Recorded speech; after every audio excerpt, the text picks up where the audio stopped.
श्रीमन नारायण दोस्तों, राधे राधे आप सभी को। आज हम पितृपक्ष में सुनाई जाने वाली एक पौराणिक कथा को जानेंगे। इस कथा को श्राद्ध में सुनना बहुत अच्छा होता है।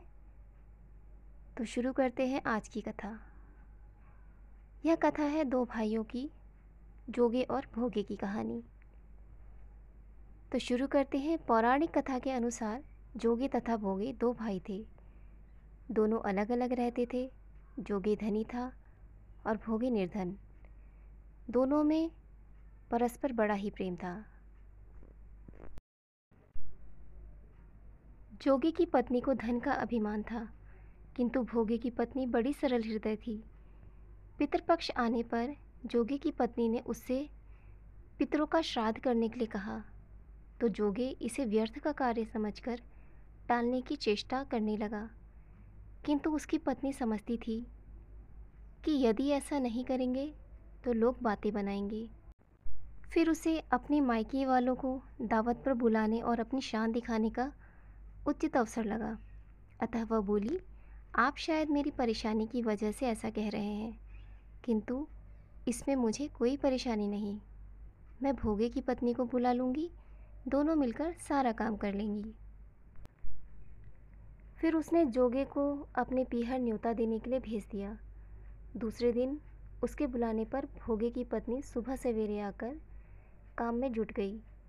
उसने रसोई तैयार की, अनेक पकवान बनाए, फिर सभी काम निपटाकर अपने घर आ गई। आखिर उसे भी तो पितरों का श्राद्ध तर्पण करना था। इस अवसर पर न जोगे की पत्नी ने उसे रोका, न वह खुद रुकी।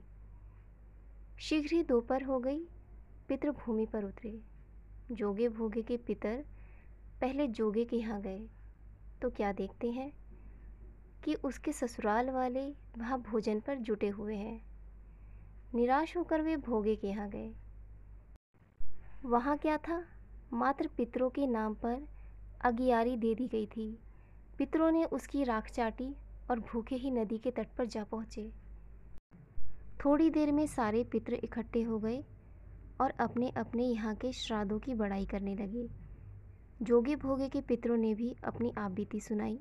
फिर वे सोचने लगे, अगर भोगे समर्थ होता तो शायद उन्हें भूखा न रहना पड़ता, मगर भोगे के घर में तो 2 जून की रोटी भी खाने को नहीं थी। यही सब सोचकर उन्हें भोगे पर दया आ गई। अचानक वे नाच नाच कर गाने लगे, भोगे के घर धन हो जाए, भोगे के घर धन हो जाए। सांझ होने को हुई। भोगे के बच्चों को कुछ भी खाने को नहीं मिला था। उन्होंने माँ से कहा, भूख लगी है। तब उन्हें टालने की गरज से भोगे की पत्नी ने कहा, जाओ, आंगन में हौदी औंधी रखी है, उसे जाकर खोल लो और जो कुछ मिले बांट कर खा लेना। बच्चे वहाँ पहुँचे तो क्या देखते हैं कि हौदी मोहरों से भरी पड़ी है। वे दौड़े दौड़े माँ के पास पहुँचे और उसे सारी बातें बताई। आंगन में आकर भोगे की पत्नी ने यह सब कुछ देखा तो वह भी हैरान रह गई। इस प्रकार भोगे भी धनी हो गया, मगर धन पाकर वह घमंडी नहीं हुआ। दूसरे साल का पितृपक्ष आया। श्राद्ध के दिन भोगे की स्त्री ने 56 प्रकार के व्यंजन बनाए, ब्राह्मणों को बुलाया, श्राद्ध किया, भोजन कराया, दक्षिणा दी। जेठ जेठानी को सोने चांदी के बर्तन में भोजन कराया। इससे उसके पितृ प्रसन्न हुए और तृप्त हुए और जाते जाते उन्हें ढेर सारा आशीर्वाद देकर गए। तो दोस्तों, कैसी लगी आपको भोगे और जोगे की कहानी? कमेंट में ज़रूर बताइएगा। तब तक के लिए श्रीमन नारायण, राधे राधे।